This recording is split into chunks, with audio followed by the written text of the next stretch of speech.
So we're stood here at Parkside this afternoon, Scott, and it's 4 wins from 5. I don't know what else to say really, apart from you can't be nothing but pleased after that. Yeah, no, delighted with obviously delighted with the result and the performance. I thought it was a really professional performance. I thought we looked solid. We changed our shape. Watched Aveley a few times in the last few days, and I'm in an R in, and I thought we got it right. I thought we looked really dangerous in the sort of counter attacks. I thought we looked solid at the back. We had a show of 5 lads with Josh Jammers, Louis, Bayliss, and Lexus. And for me, when I saw them 5 warming up, lining up at the beginning of the game, it just looked solid. So I was hoping that we got a clean sheet today, more so for Charlie Horlock than anyone else, because I think Charlie's been outstanding, and he really deserved that. Obviously, he didn't have loads to do today, but I think if you add his performances up so far, he deserved a clean sheet. So delighted for him.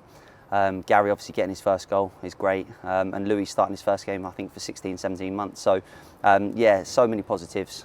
Really pleased with obviously getting the win, and the clean sheet is massive. Our goal difference looks great, so hopefully it's something we can build on. Yeah, you mentioned there 4 changes today to sign up from Saturday, which is understandable, of course, to the quick turnaround.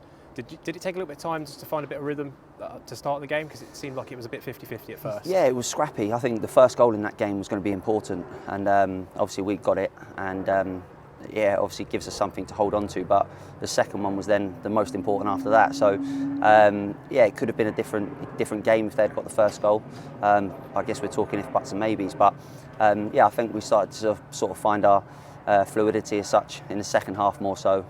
But they're obviously going for the game. They need to try and get back into it, and it leaves us spaces. And when you obviously leave us spaces to go and attack, we've got some good legs in the team. We've got a really fit side. So playing Saturday, Monday, and I know it's easy to say this now, but with the fitness that we've got, it was a game that we were kind of looking forward to, and we thought it would suit us. I warned the boys the other day about not going out yesterday on a bank holiday on a sunny summer's day, and they stayed in. So it's one of those ones that I rang round a lot of them yesterday afternoon just to make sure that I could hear silence in the background. So yeah, listen, it's paid off. There's so many positives from the day, like I said. But yeah, just a great result. A really good football club. They had a fantastic season last year. They've had a similar start to what we had last season, and there's no reason why they won't climb the table. Danny always gets it right. He's a top manager at this level, so I won't be surprised to see them start climbing the table sometime soon. Yeah, and you mentioned the running power that you now have and possess in this squad. I think a special mention has to be put out there for John Ufer, who played a big role in the first and the second goal, albeit the second one was a little bit poor, we will say, for the penalty kick. Just your thoughts on him? Yeah, gutted for John. He's obviously had a shot for the first one, which Gary's got in the end of.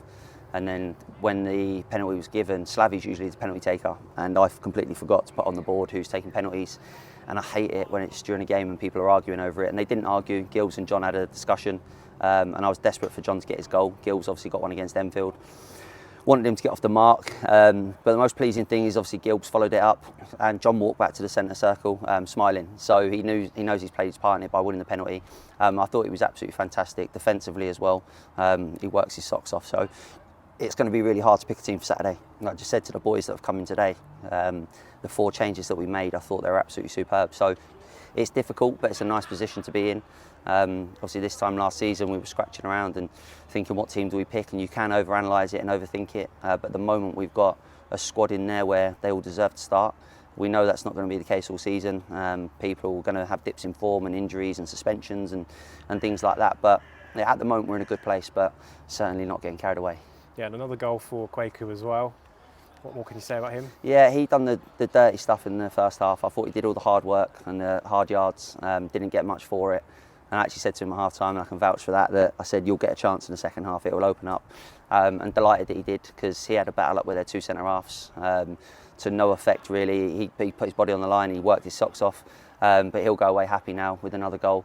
So that'll be, 3 and 3 for him, which is great. And yeah, it just shows that we've got goals in the team. We've got 13 goals, I think, this season already, which is great. But it was more the defensive side of it that I wanted to sort out going into this season. And hopefully we've managed to sort of stem the flow of goals, because last year we conceded too many.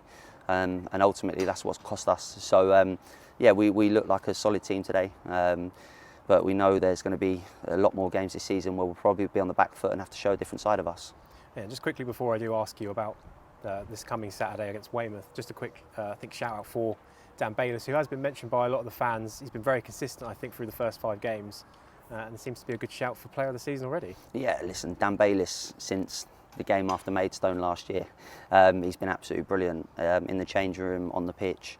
For me, I think he's one of the best centre-halves in the league. I said it to my dad yesterday when I was having a roast dinner, so we were talking about the team, and Dan Bayliss for me hasn't had a bad game in a long time, and I don't want to jinx him, but he's a left footer as well. He doesn't lose a header in both boxes. He's a joy to have around the club as well. He's a really big part of the changing room. But yeah, like Bayliss knows what he's good at, and he knows what he's not good at. So when he sticks to what he's good at, which he's done for a long period of time now, he's superb to have around it. So yeah, like I said, long may it continue. And then finally, then Weymouth at home on Saturday. It's for all the pieces, I guess. It's the home unbeaten run. It's top versus bottom now. I have to mention that as well. Looking forward to Saturday. It's all about mentality for me. We just spoke about it in the changing room, and mentality in football is 9/10. You look at it and you think, people will say, oh, it's a Slough win on paper, but it's not. It's a game that's played on an artificial pitch at our place. They're a really good side. I've watched a lot of Weymouth in the past few days because you have to have an eye on both. And when I have a bit of downtime, I watch a lot of games in the league just to sort of get a feel for it. So yeah, it's a potential banana skin, people would call it, but there's no easy games in this league. We'll have to be bang at it yet again, and we'll have to go into that game with the right mindset. But like I've said before, and I don't want to speak too highly of the boys, but they are honest. They will take on board what we say and the information that we give them, and they will turn up ready to go. And if we play well and we deserve to win the game, great. But if we're off it, we'll come unstuck. So we'll drill that into them this week. We'll obviously train Thursday. But yeah, we're in a nice position at the moment. I could look at the sort of relegation line a minute ago, and it's just trying to build that gap. That's all it is. I can't be any more truthful than that. So it's a great start, but the season's a marathon, certainly not a sprint. So we'll have to stick with it and hopefully try and pick up some more points in the next few games. Yeah, thanks, Scott, and we'll see you again on Saturday. Just quickly, I haven't mentioned as well, for the last couple of interviews that I've done, the fans yet again, superb, good numbers. I know that they'll go away happy. I know they had a little sing-song at the end, but as always, and I sound like a broken record over the past 2 years of saying this, but superb yet again. And just want to thank them for Saturday's support and today. They've been breath of fresh air, as they always are, and hopefully we can see some more on Saturday and break that 1,000 barrier mark at home. Brilliant. Thanks, Scott. Cheers, we'll see you Saturday. Thanks very much.